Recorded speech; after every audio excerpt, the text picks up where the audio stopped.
Welcome, everyone. Welcome. We have missed you. It's so great for you to be rolling in live with us today on this beautiful Friday afternoon. For some of you, late morning, for some of you, evening.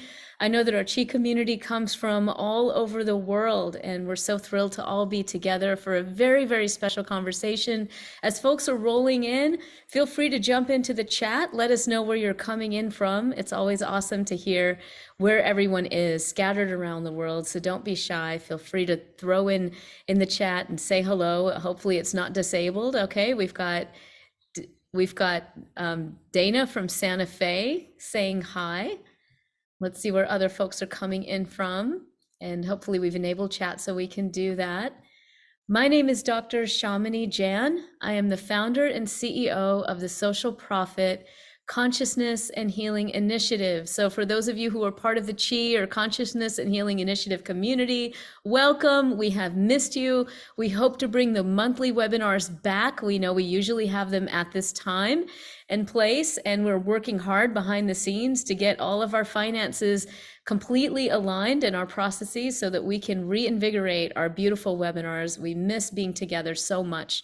And really, really grateful for this special event. Thank you all for being part of it. Oh my gosh, we've got so many wonderful people here. Venice, Switzerland, Minneapolis, Stone Mountain, Georgia, New Jersey, a couple of folks from New Jersey, South San Francisco. And yes, thank you for the love on the book. Thank you so much. Fremont, Brisbane, Australia, Albuquerque, all over. Thank you, Sebastopol. Seeing a lot of folks coming in from all over. Thank you so much. We're going to have a beautiful conversation. Norway, thank you. And for those of you who are new to our Chi gatherings, we're a social profit. We bring together the wisdom of patients, of practitioners, of scientists to lead humanity, to heal ourselves. It's our honor to host these kinds of events. I will just share that I met Dana and Krisanna when I was teaching a program called Our Soul Journey with my dear friends, Bruce Lipton, Greg Braden, and Anita Morjani, and learned about their film then and have sort of followed their work and kept in touch. And I myself was just so incredibly impressed and heartened by this film that it was really my thrill and honor to share it more broadly with our community and to have this opportunity for David to also join us in this deep discussion about how healing happens. It's just going to be absolutely fantastic. So we will leave some questions, time for questions and answer toward the end of our hour. And I'm going to ask those of you who want to ask a question of Dana, Krisanna, David, or any of us, there is a QA box at the bottom of your screen that you'll see. So if you click on QA, you can type in your question there. And toward the end of our time, I will get to those questions and relate them back to our beautiful panel here. So feel free to do that. If you throw it in the chat, I may miss it.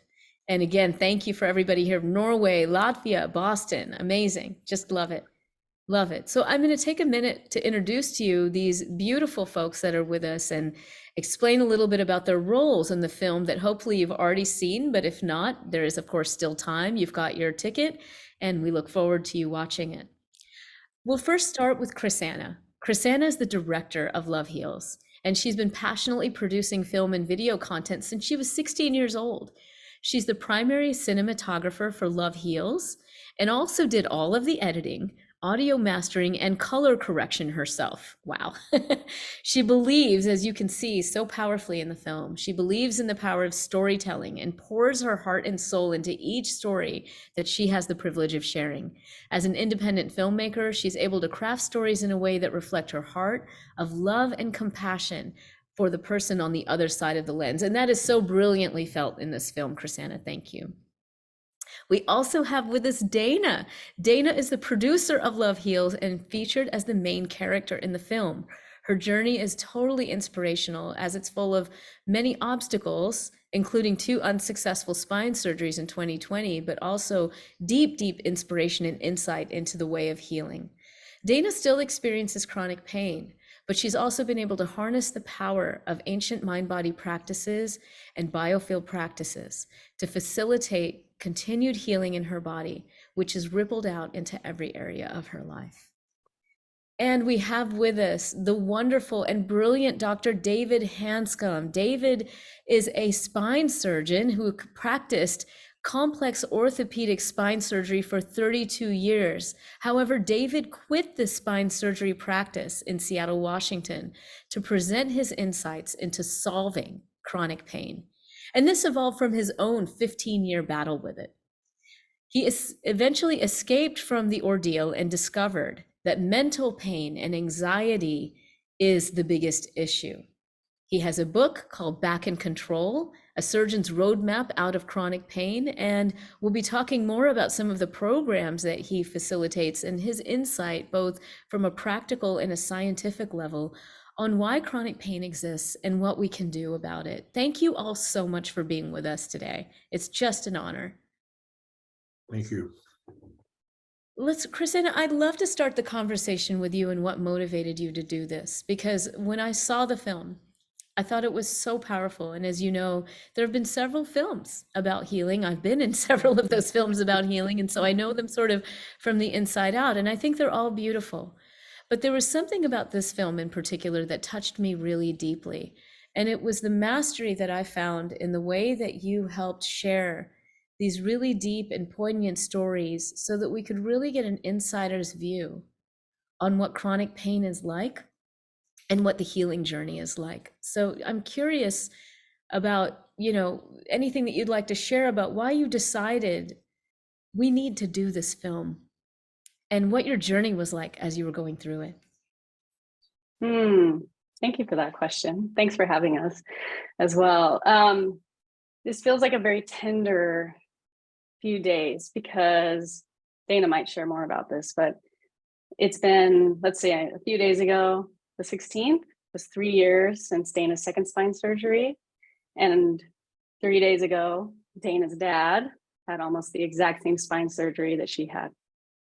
And he's in the hospital right now in most horrific pain, feels like he's gonna die. So it's bringing back a lot of memories of that time. And also a lot of sadness for what we experienced and sadness for what he's going through. And so when I think about back in that place of darkness, so I think as time goes by, it's easy to kind of forget. But when I go back to that place, I remember feeling this overwhelming sense of this is so painful and so hard, and so few people seem to understand what we're going through. I just felt compelled, like I have to start filming, because I feel like we might miss the progress otherwise. Like the progress is going so slow that the darkness may just feel like it's going to continue. But if I document parts of it, maybe in 6 months, we'll look back and say, oh my God, there has been some progress. And at the same time, I love that Dr. Hanscom is on this call, because I still remember very vividly the moment that Dana found his work and finally we started to feel some hope. First, we felt heartbroken that maybe these surgeries weren't necessary even to begin with. But then we started to feel hope because especially Dana, found this community of people who had similar experiences and who were on the other side of it. So I think as I reflect back on my intention, I don't know that it was super intentional to create a documentary. It was more, this is my creative format in which I process life as a storyteller, but also finding hope. It felt so powerful. It just felt like something started to shift inside of us. And I think as we moved throughout this healing journey, I started to feel like, I don't know what it's like to experience that kind of suffering of being in the hospital, feeling like you're going to die, post-spine surgery, all this. But as a witness to it and trying to hold space for my partner in that, I just wanted to be able to spread that hope. If there's any medium that can do it, maybe a film is part of that. And then as the universe would have it, a year after Dana, she had been working with Dr. Hanscom and then had been working with other modalities as well. And a year in, I was asked by the executive producer, hey, what do you think about making a film about healing? And so at that point, I couldn't deny, we didn't even know that it would be our story as part of it, but I couldn't deny how fascinating that we're on this healing journey. I'm asked to create a documentary on healing. And after a couple of meetings with him, we all agreed it just makes sense to kind of combine this effort and have Dana continue her healing journey that I had been documenting some of, but have it be more intentional. How can this help her? And also, even more broadly, how do we spread hope post-COVID. I mean, I don't know if the world is ever post-COVID, but you know, in this time where people were trying to reintegrate into the planet, how can we spread this message of hope and healing that regardless of the specific modality, there is a better way, and that way is inside of you, and you are your own best healer. And then of course the power of self-love. So that's really the broad picture of what happened. And sometimes I'm in a little bit of disbelief because we still get messages from people all over the world about how the film is helping them. And I'm like, really? Like our story and this work? So it tells me that it's transcended me, and the energy, I believe, is just the energy that consciousness wanted to deliver. And we just tried to be a conduit of that message. And, you know, as I reflect back, there was a moment I remember literally telling Dana and probably some others, there is no point at which I will look back on this journey and understand why you had to suffer so much. That's how dark it felt. And now I can look back and see very clearly that that suffering was necessary in order to bring us to this place where we're able to help so many people. But of course, the journey within was the greatest journey that I could have ever taken. And so I have a lot of gratitude now, but I also have a lot of compassion for those who are still in it. So now our mission, as we can, you know, talk about more and Dana will share, but our mission is just to continue to do this. How do we continue to create content that spreads hope and healing? Because we're all in this together. We're all navigating different parts of our healing journeys. And so as we come together and have that community, especially as if a film is able to do that and films are able to do that, hell yeah, that's what I want to do. So that's my long answer to your question. So beautiful, Krisanna. Thank you for sharing that. You know, I didn't know all of these details, and it's amazing to just sort of witness the unfolding of an offering like what you all have created with Love Heals, and to know that it wasn't even necessarily intentionally, you know, let's make a movie about this, but really, you know, you following your heart throughout the entire way, you and Dana, with the process and the journey, and then it's sort of unfolding into this beautiful offering that can touch the hearts and hope for so many people and deepen the understanding of what is actually happening during the process. So Dana, Krisanna said some really powerful things just now about, you know, did we have to go through that darkness? And perhaps that was necessary. And, you know, I'm wondering what has this been like for you to first, you know, kind of notice that your partner is sort of taking video to document what's going on. And now all of a sudden you're like the center of this feature film, which I understand is going to be aired and distributed through PBS. You guys, this film is going to PBS. That is such a huge deal. Congratulations. It's amazing how many people this will reach, and through a beautiful platform like PBS. So Dana, what has this journey been like for you? Wow. I think it would be really hard to describe it in words, how it has felt throughout the past couple of years. But I can tell you the chronic pain part of my journey started in 2017, and the surgeries happened in 2020. And I can tell you that through those years, I felt like a victim. I felt like I couldn't understand why I wasn't able to heal. And I tried so many things, and I never was going to have surgery. And just through a series of events, and I was getting worse and having to go through what I did, such a traumatizing experience at a time when we didn't have community. I couldn't have my family. Krisanna wasn't able to come to the hospital to be with me. You know, everybody was terrified of each other. So our nervous systems were already a wreck, you know, so to go into this spine surgery was terrifying, and it didn't work the way I hoped, obviously. You know, they hit my spinal column and created a leak, and 6 weeks later, I'm back in for emergency surgery, and the repair wasn't going the way they thought. Krisanna thought I died. I thought I was going to die in the ICU for a week afterwards. And I will tell you that during that time, the very last thing I was thinking was, how can my journey help somebody else, right? I was like literally in survival. And I'll spare the details of what I experienced in ICU, but it was not good. And so when I eventually came home, I thought it was such a gift that I survived and that I was going to come home. I didn't know if I would walk again. I didn't know what my quality of life was going to be like after that. So when Krisanna, you know, picked up her camera at some point during this journey and said, hey, I just have this feeling like I should be documenting some of this. And at the time, I was struggling so much, and I just didn't really care. I said, go ahead. What do we have to lose? This is just a point of time in our life that I hope passes and we come out on the other side of this different humans. But at the time I couldn't see it. It was very, very, very dark.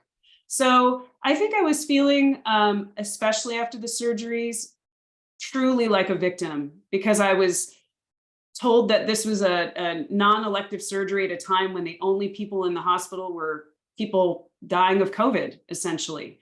And so I went through this and became worse. And so to summarize, I was in a dark place.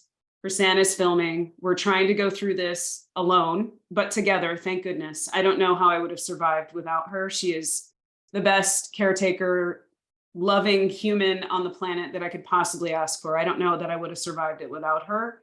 But as soon as I started to find other humans out there, because I felt very alone, I had hope. And like Krisanna said, when I found Dr. Hanscom and his work and community, he was doing live Q&A sessions with people to come together just like this, so that they didn't feel so alone, so they did have some hope. There were people out there that overcame their chronic pain or their chronic illness. And then he started to teach in a way that resonated so deeply about the nervous system and all of the different elements. And then when Krisanna was asked to do the film, and it was these ancient mind-body practices and all of this wisdom that exists out there in ways that, I kind of heard of these things, but I wasn't really taking that journey the way that I started to afterwards.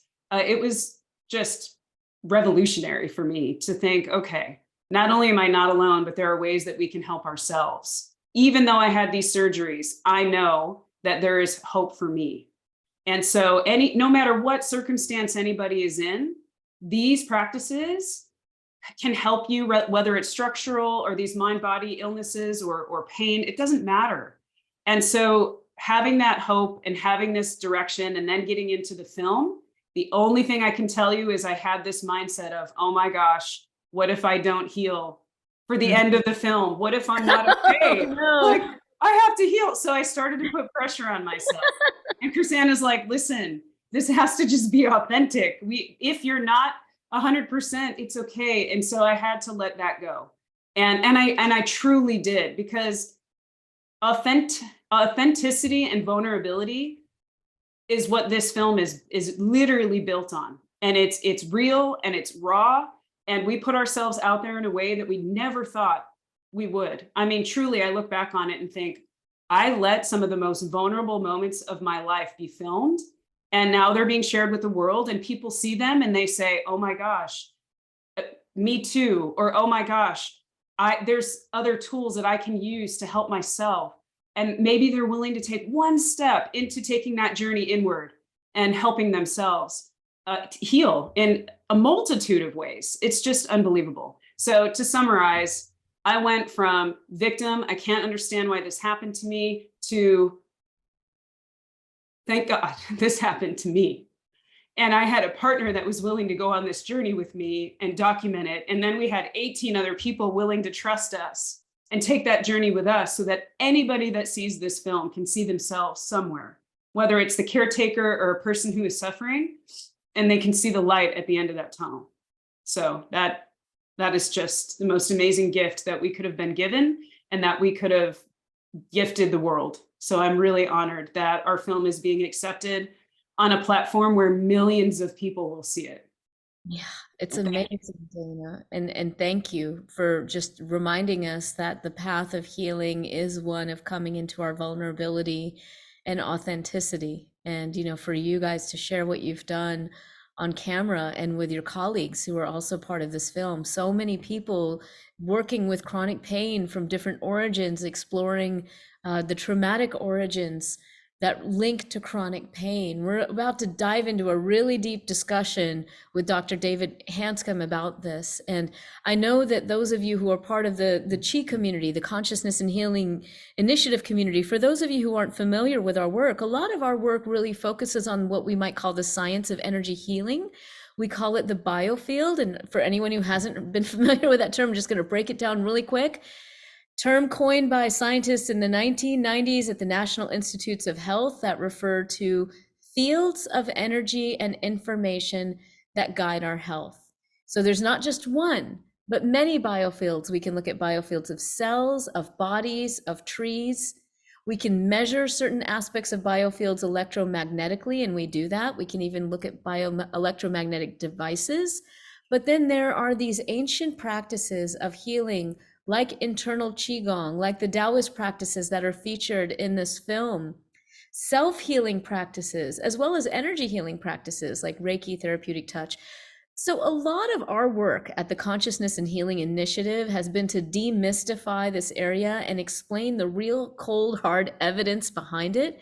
What do we know? We know that there's over 425 clinical trials in hands-on healing or energy healing type of approaches, what we call biofield healing practices. And of course, when we look at the mind body, what has Western science has been calling mind body practices, which are probably more aptly named mind body spirit and energy practices, this aspect of energy is fundamental in yoga and internal practices, including Qigong. Of course, there's external Qigong, but there's internal Qigong. There's Tai Chi. There's many forms of meditation that work with harnessing our awareness around the subtle energy system in the body, the subtle flows of energy both within the body and outside of the body. In meditation, sometimes we talk about interoceptive awareness. Again, nice fancy terms that just are about feeling the sensations in the body mostly, right? So science is beginning to look at this. Consciousness and Healing Initiative and our collaborative of scientists and healing practitioners are really leading the way in helping demystify this from the scientific perspective.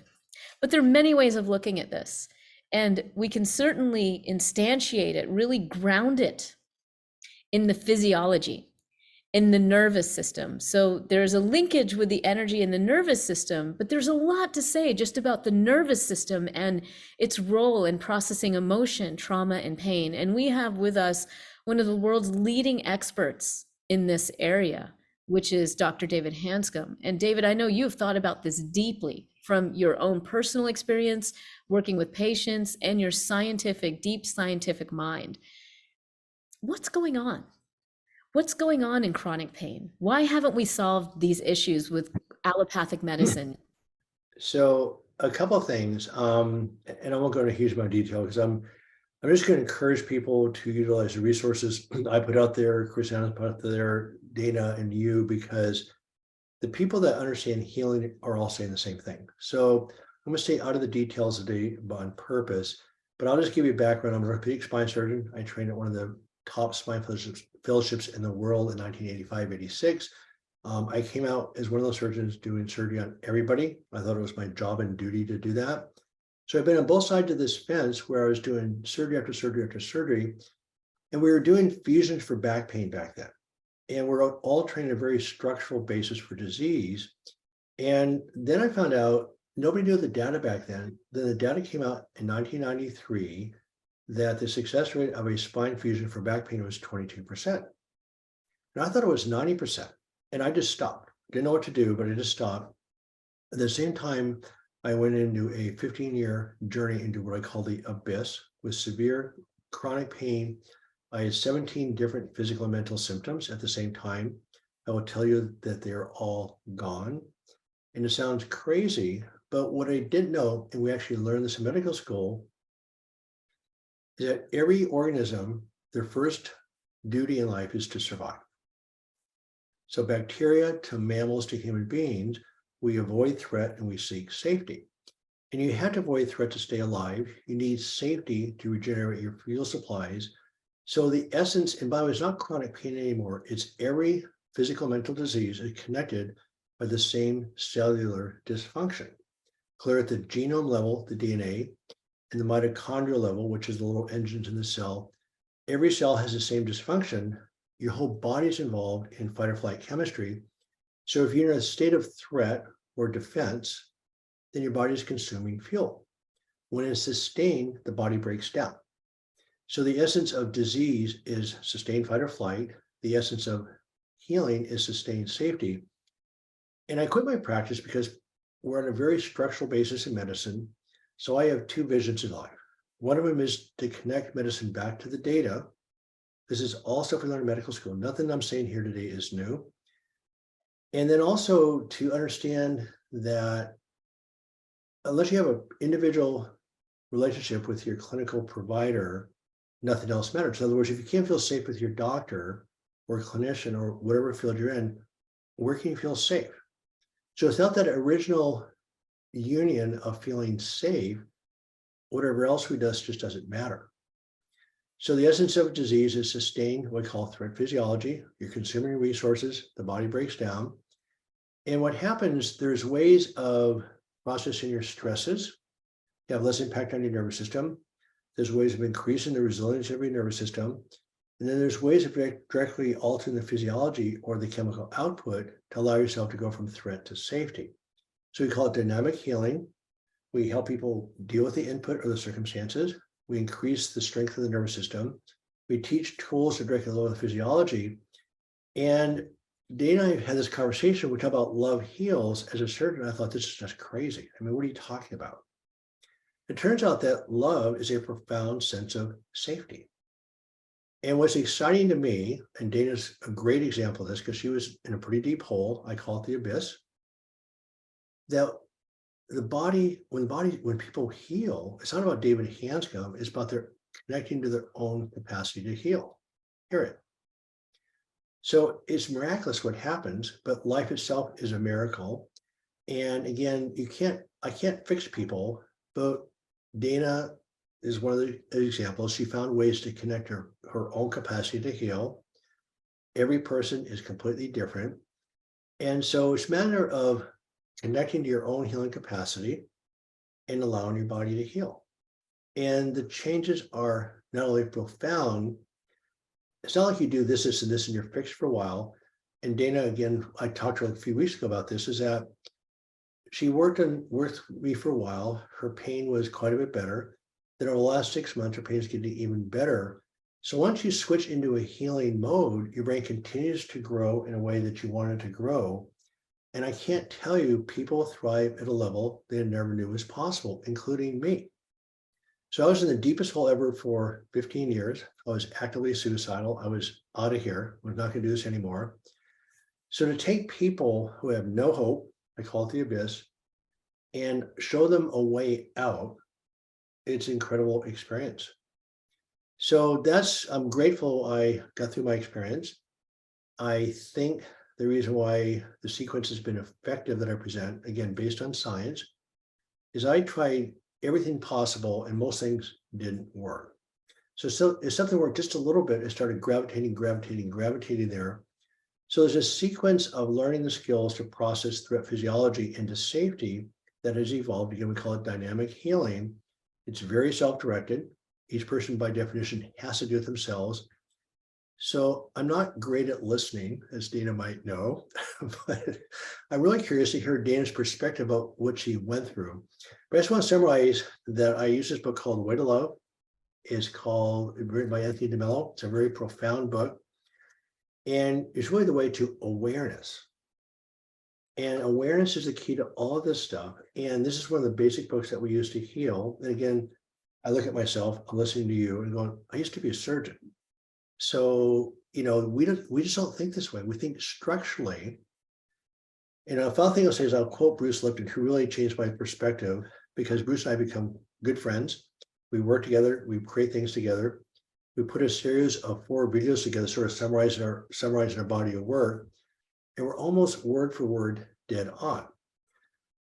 When he pointed out that anxiety and anger are massive survival responses that we have no control over. You might as well be talking to the hard drive of your computer, but you can reprogram the responses in a way that are more productive, number one.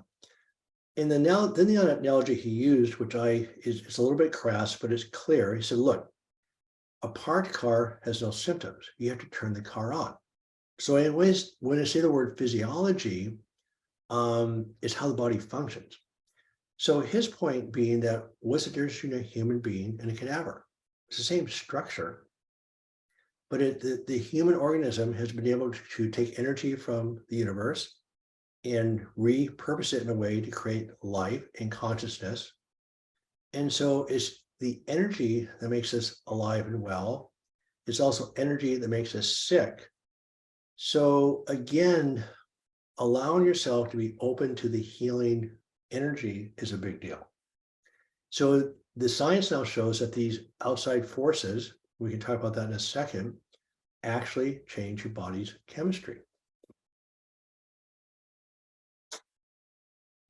It's really amazing. And the science is ever evolving and so deep. And I love, David, how you say part of your vision and your goal in this time of your life is to reconnect medicine to the actual data. Right. And, we know that there's a 17-year evidence to practice gap. It's absolutely unacceptable.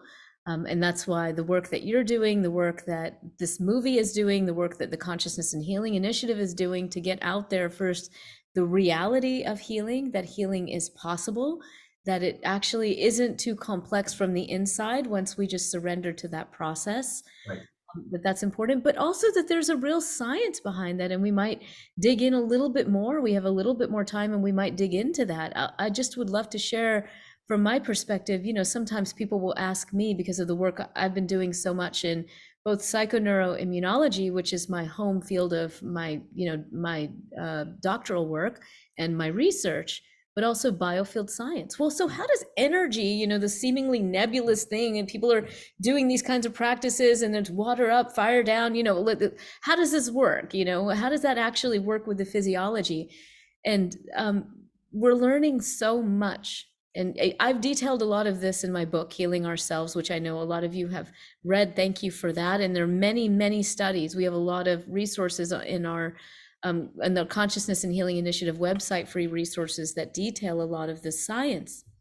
But what we are seeing is that energy is having an effect down to cell signaling levels. And there are, new studies that have been published out of MD Anderson Cancer Center by my dear colleague, Dr. Lorenza Cohen. There are more coming from this group that are doing very carefully controlled studies, for example, looking at different kinds, not just one type of energy healing practice, but different kinds of energy healing practices on mice that have been injected with cancer. So these are the same kinds of studies that you see people doing when they're testing out drugs. Okay, same exact protocols. Only this time they're not testing out a drug, they're testing out an energy healing practice. And they're comparing that with sham healing. So, in these studies, there's a cage, the mice are in the cage, the healer's in front of them. They're not handling the mice, but they're in front of them and they're directing energy. And the sham healer is just sitting there present, radiating some electromagnetic field, but not with any intention of healing, not having that training. Well, they have done several repeated studies at this point because, replicability is super important, especially when you're talking about something that's groundbreaking. They have several repeated studies that are published already in at least 2 journals showing that these energy healing practices, when they're directed toward these mice that have cancer, and they're looking mostly at lung cancer models here, they see a reduction in the spread of cancer or reduction in metastasis in these mice. And they drill down to inflammatory cytokines, to cell subsets, and even protein kinase signaling levels. And they're seeing these consistent patterns.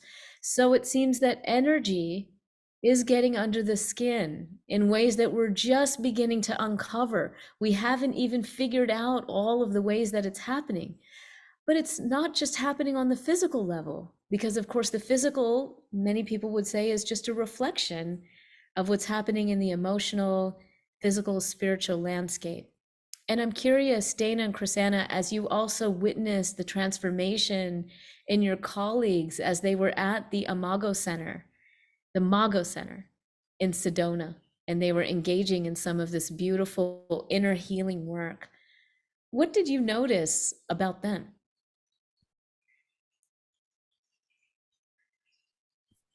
Krisanna, you were behind the lens. Do you want to take this one, or do you prefer that I do? Oh, I'd be curious to hear your thoughts, and then I can chime in. Well, patterns, whether you notice similar things or whether everyone's healing journey was different. The one thing that I will say, and I would love Krisanna to speak to this as well, because I was a participant, I was alongside them, I was experiencing these practices, and we immersed in these practices for 5 straight days. and it was powerful. And we changed our physiology. It was palpable, it was tangible, and through a variety of practices. And what I will tell you is that some people experienced immediate, whether it was, their pain going away or their anxiety decreased, or all of these different remarkable responses to this type of work and that type of energy. What I did find, though, is that as people got back into their regular stressful lives, if they didn't keep up with some of those practices, they would start to realize that, oh my gosh, I feel the same. I'm starting to have these things come back, or, whatever it is that they came struggling with, they felt amazing while they were connecting to themselves and getting that energy circulation and flow in their bodies. And it was remarkable to witness, and to hear them speak about their experiences after just blew us away, because we didn't really know what to expect. We'd never done anything like that before, and then interviewed everybody right after. I mean, it was mind-blowing. So then when we caught up with some people 21 days after, and in some cases much after that, there were several that had sustained incredible results because they continued on that journey. They continued to connect with themselves. They continued to do practices that help them calm their nervous systems, whether it's daily or several times a week. It makes a difference. So in summary, I just feel like if we continue to make this a way of life, we will see results much better, much faster, much longer than if we just look for the quick fix or the silver bullet. It just doesn't work that way. And I mean, I wanted the quick fix. I was in so much pain. I would do anything. I was looking for anything that would get me out of that pain. And until I realized that this is not healing. Again, I know I said this in the film, but it's not healed. It's not a destination you arrive at and all of a sudden you're there and everything is, rainbows and butterflies. And it's just not, because life will always throw stuff at us.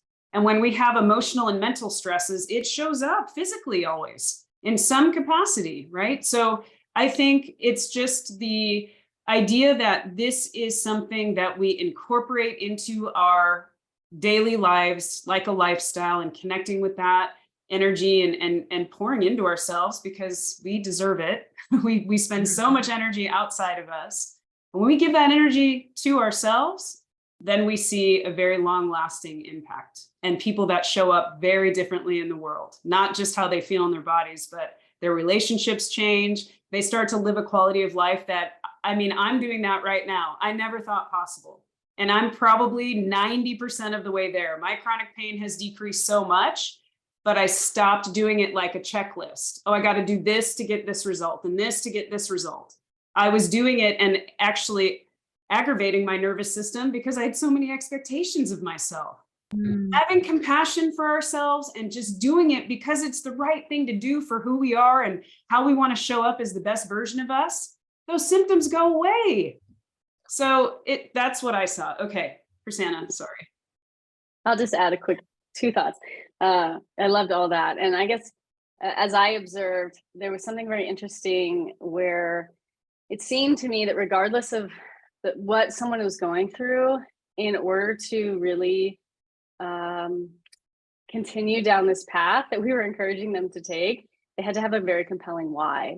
And so one thing I didn't feel was appropriate to share in the film was we actually had a participant who left during the retreat. And there's no judgment about that. She had so much come up and she was not ready to hold it. And I think it's that compelling why that helped people, because at each stage, someone would experience some level of, minor or massive resistance. Like, I don't want to look at this. And I think it's because we've normalized numbing. We are just kind of like, don't look at it, don't feel it, don't touch it. Not everyone, but I think that's just in general. So as they're in this experience where all this stuff is coming up, they had to have a compelling why to hold them through that.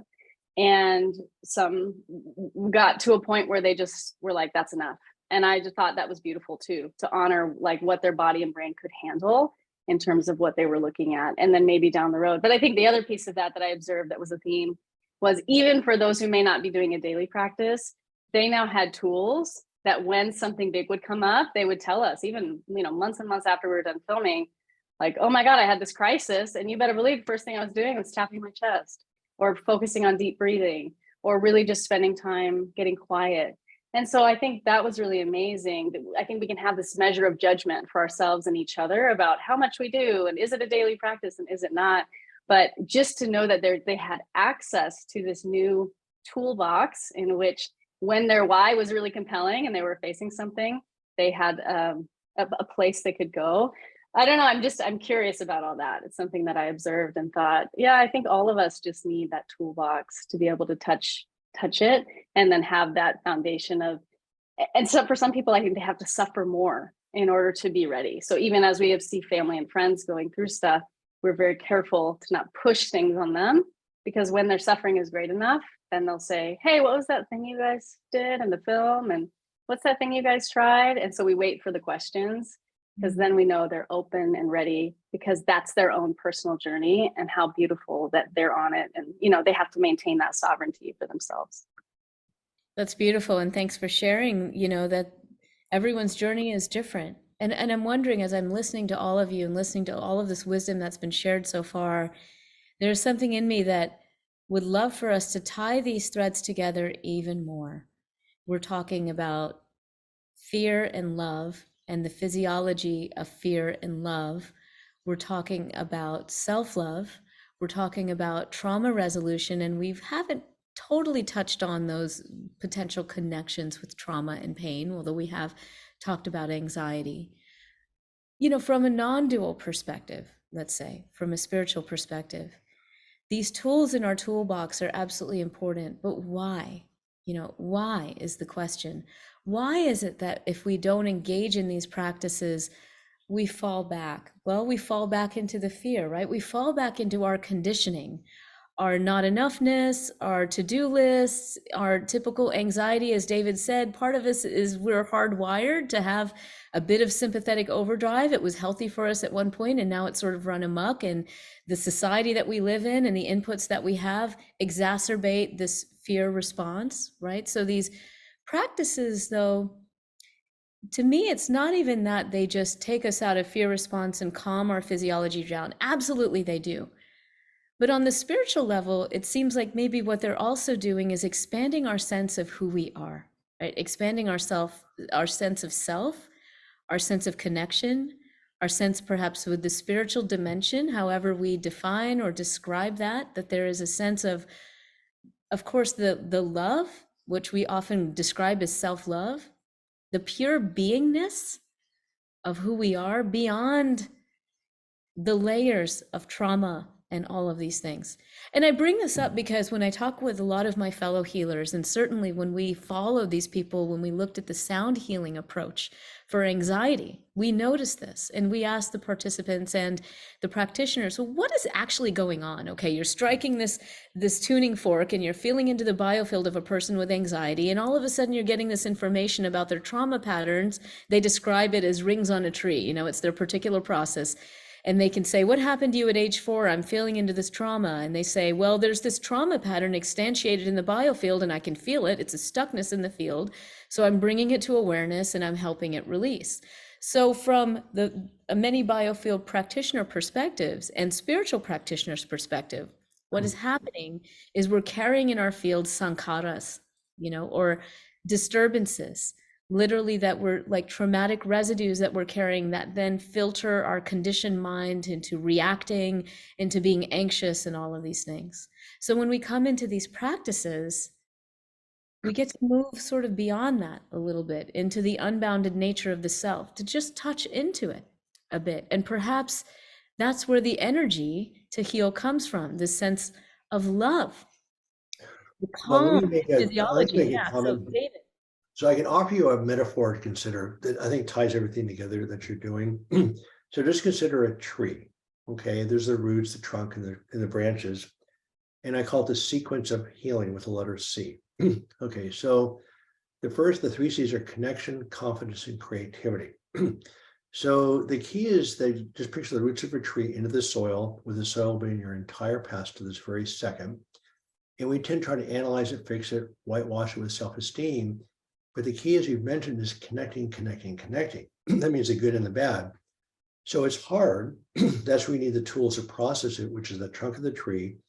So the question from the past is, what can I learn from the past, not to fix it? So one of my successful people coined the word nourishment. It's a nourishment. So the question is, what can I learn, not what I can fix? So being with the past is hard, positive and negative. Then the tools that we're discussing allow you to be with the past. If you can't tolerate it, move on, come back and forth. They call it pendulation. So it's a learned skill set to process the past, to learn how to grow.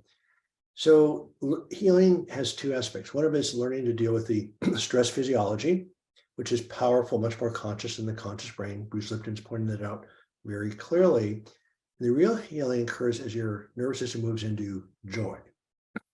So that's the top of the tree is creativity. But the science also shows if you're living a hedonistic lifestyle, sort of outrun your survival pathways, your inflammatory markers go straight up. If you live life with a sense of connection and purpose, your inflammatory markers go straight down. So it's connection, being with everything, not trying to whitewash anything. The confidence comes from the trunk and the tools that we just discussed, and then allows creativity to happen, but you can't bypass the pathway. So again, it's a dynamic process. It occurs every day, multiple times a day. And eventually, as Dana pointed out, it becomes automatic. It's not like you have to keep working at this, but all of it's just a learned skill set to learn how to harness that energy. I mean, most of us are space. Atoms are 99% space. So Bruce has pointed out really clearly, we're all energy fields in an energy field. So anyway, the healing sequence has been powerful. It's taken me a long time to understand what has happened. That's why, again, 30 years ago, I said love heals. I'm going, whatever. We think stress is a psychological construct. No, it's a physiological state. Love is a profound sense of safety where the body truly rebuilds new pathways, new circuits, new cells, new fuel supplies. And not only are the mental transformations profound, but physically people's skin changes, their countenance changes, everything changes. So the body can heal, the body knows how to heal at a level that none of us can actually remotely duplicate. And so that's this healing sequence that's really come up for me the last few months. That's beautiful, David, and it'd be really wonderful to continue to follow that work. This is the thing, and Dana, you mentioned this too. There's so many practices, and you guys, I want to honor that we have some questions here, and a lot of the questions are around practices. So Amy is asking, Dana is asking, what kinds of exercises do you share in the film, and are there links to those kinds of resources that you share in the film? Where can we find those? So that's the first question really from Dana. Where can we find those resources that you share in the film on healing practices? Yes, absolutely. I will say you don't have to go to Sedona to experience these beautiful practices. Right. Is it wonderful to take time to go to a retreat and immerse for days of the practices? Of course. But at the end of the day, there are things that you can do each day for yourself to start to incorporate these things, and you will feel a difference. So if you go to, and Krisanna, you can put this in the chat if you want, but it's loveheals.com. And then the resources page has some of the tools that you see in the film. But I also want to point out that there's a free resource via YouTube. There's what is called the Brain Education TV channel. And a lot of those practices that you see in the film, you will find free videos that you can follow. Some of the ones that help me the absolute most are definitely tapping, Qigong, and Qigong mostly because that's probably my top pick because it incorporates movement with breath. And it's like a very meditative state for me, and it helps create that nice energy flow in my body. My nervous system is so calm, and then I meditate after. So there are so many ways that you can calm your nervous system. Sometimes it's just deep breathing. Sometimes I have to get stuff out on my journal. Like my dad having surgery a few days ago, he saw the film. I was like, Dad. And so yesterday I felt it in my chest. So I actually did body shaking. I journaled, and I actually released sound. While I was shaking, I turned drumming music on and I just let it go. Krisanna wasn't home. It was perfect. And I will tell you that I felt this rush of energy through my body, and I was able to calm my nervous system, but not in a peaceful, meditative way. I needed to go tribal, get it out. And so I think the best thing to do is when you look at resources, you're trying to find the thing that's going to work for you, is just be open to many things and then just ask yourself. It's not going to be the same checklist every day. You might need something different for whatever it is that you're experiencing. And yesterday, I needed to get into my body. I needed to let it out in my voice. And that is not common for me. If you watch the film, you see a scene where that happened. That was not a common practice. So I will just encourage you, when you look through the resources, either on our website, you can go on YouTube. There's some phenomenal Qigong teachers out there. You can find so many resources to help yourself.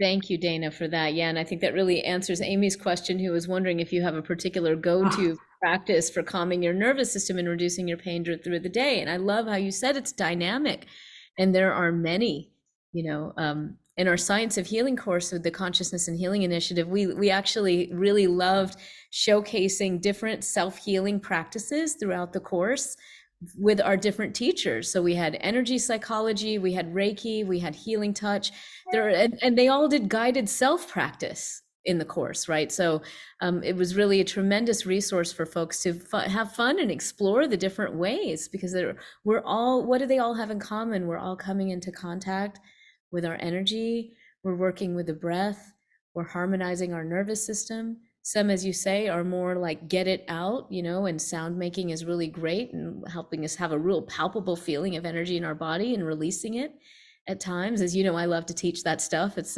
part of what I teach a lot.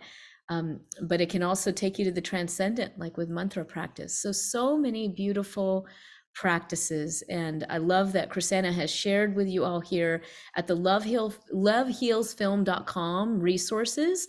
You'll see some resources for healing that they absolutely love. Also invite you to check out the Consciousness and Healing Initiative pages, because we have a lot of resources there, both on the science and the practice. And of course, David's got a lot of resources too on his website. David, maybe we can put that into the chat to make sure people can align with your work and all of the teaching that you're doing on this as well. So let me just ask Dana a couple of questions here. Yeah, I like to have a conversation, because we have actually never had this conversation on the film. So I watched your healing journey from the beginning all the way to now, and this is really critical concept. So everybody that heals, they hit a tipping point. In other words, and the first step is connecting. So you actually have to connect with your pain and skepticism first. In other words, the work that you're doing is the real healing at the top of the tree, the creativity, harnessing energy and going. But if you're fighting off anxiety and anger, there's tools to calm that down specifically. The problem is, if you try this, that actually has been shown not to work. It's a combination of your own internal resources that sort of work. So what happens is that there's a sequence I have, it's called the DOC journey, the doc journey, and it's just a representation of what actually is. So it's a concept of just calming down the nervous system, some writing exercises, relaxation, mindfulness. Sleep is a huge deal. Sleep is probably number one. So there's ways to sort of preparing your nervous system to heal. So my observation has been with every person that heals is always about processing anger every time, every person. And there's a sequence of anger where there's a circumstance, blame, victim, heal in anger. The more legitimate your anger, the harder it is to let it go. And being in chronic pain is a legitimate reason to be angry. So there's a certain point, this anger is simply hyperactivated through physiology. Somehow there's a whole skill set around just processing anger. And at the tipping point, people explode into this world that you all just talked about, into the world of love. But anger sort of precludes love. Now, it happens every day back and forth. So Dan, I'm just asking you, that I watched you, we worked for a good solid year before you started to really break through. And then I actually, to be honest with you, sort of gave up a little bit. I never give up, but I'm going, okay. So it's not formulaic as much as connecting. So Dan, I'm just curious for your standpoint. I felt it myself. I watched people like within a day, all of a sudden, bam, they blow out of these circuits. It's always, for me, it was on a Mother's Day, 2002. I didn't know what being a victim was. I realized I was a victim. And I just remember the moment I said, I'm just not gonna do this anymore. Now, it wasn't positive thinking, but it was a deep feeling of how victimized I was. I was just tired of doing this. I said, screw it, I'm just moving on. So Dan, I'm just curious in your experience, where that tipping point occurred and how you actually got there. Yeah, I thank you for the question, David. I'll be brief. I know we're running low on time here, but I will just say that I started to get discouraged, and I didn't realize it was because I was trying so dang hard. Like Right. I tried so hard to heal, and I did feel that I was suppressing a lot of anger throughout my life. So once I kind of allowed myself to have that, I'm angry, forget it moment, and I'm just going to move on with my life to the best of my ability, is actually when I turned the corner, because I started to find ways to actually bring joy into my life. That was whatever that meant. Maybe I couldn't hike a mountain, but I could take a 15-minute walk and enjoy the outdoors or something. It was anything to bring some type of fun back into my life. So when I quit trying so hard to heal is when I started to recognize that I was finding these moments of joy, and my body wouldn't hurt as much. And I had, so I can't remember the exact turning point, but there was one where I was just like, forget it. I can't do this. This isn't working. Why is everybody else healing and I'm not? I was just, so I moved on with my Remember the life. conversation though? Remember the conversation we actually had at one point about how Yep. frustrated you were about working? I said, screw it, just get on with Yes. it. Just get on with it. And it was actually helps. I begin to tell you the transformation that I saw about the next 3 months was unbelievable. This is the power of surrender, right? This There is you the go. power of surrender. Right. We've talked about so many of what I've called in my book healing keys, right? Keys to healing. And David, you've articulated so many of them as well, right? Creativity, connection, authenticity, vulnerability, and surrender. And, we're running a little close to time, but I want to honor Mr. Lloyd, who is an 87-year-old gentleman who has something he'd like to share about this, which is, given his particular physical condition, he says he has severe scoliosis with, like King Richard III, with one leg physically shorter than the other, plus a funnel chest. So if he stands for even more than a minute, his back goes into spasm. The muscles are trying very hard to just keep him upright. And he says, I can partially relax the spasms by leaning on something or just sitting and lying down. But he's having trouble reconciling this idea of the physics with what he's terming metaphysical healing, right? How can healing be possible when there are these structural issues? And, I don't know if we have time to fully expound on this for Mr. Lloyd, but I think this is important because many of us, when we have a physical situation like what he's talking about, we may not fully recognize the ways that we could potentially help to augment the nervous system's ability to heal. And I'm wondering if any of you have any advice for Mr. Lloyd. Yeah, I'll take that one because I'm a scoliosis surgeon. So, you do have structure to deal with. I'm not saying, so what happens though, remember there's the scoliosis and then there's the pain. They're two different things. So I wrote a 100-page manual with the National Scoliosis Research Society International about the indications for surgery. Scoliosis actually doesn't cause pain. It's a different entity. So there are structural limitations through age and scoliosis. And so as you maximize or improve your physiology or optimize your physiology to safety, you can optimize your function. So I'm not 20 years old anymore, and unfortunately you aren't either, but I have one woman now who's 85, who's just thriving beyond words, because she's calmed down her nervous system. She can enjoy what she has. And so working with what you have and maximizing that, that's really the key to this whole process. So your prognosis, believe it or not, as far as function is markedly more than you can ever imagine. Obviously, we're not going to correct the scoliosis, but the pain is a different issue and energy is a different issue. And so again, using the tools that we all have here and other tools. In other words, every one of us has different parts to it. Some people resonate with others than the other. You can heal. I can't make you 20 years old anymore. Sorry. But you can really David, maximize your function at a level you can't imagine. David, thank you. Thank you so much. And one last question. This is an important one. Jason, I might need your help to help folks understand how this works, and you could type it into chat unless you want to hop on screen and say hello. Our fellow gentleman behind the curtain who is helping to make all this happen. Jason, we have a question about the movie. Jason, thank you. So those of you who are new to the Consciousness and Healing Initiative or who are not if you've been at our webinars and many of our events, Jason, along with so many staff, are the reason why we are able to do what we do. And your ticket prices help to support the producers here of the film, as well as the back end work that Jason and Carrie and Chloe are doing to make these events successful. You know, again, we're a 501c3 social profit, so we're so grateful for those of you who I know have joined us who are Chi contributors. That's a $9 a month donation so that you can access material like this and hundreds of hours of webinars with key leaders in healing.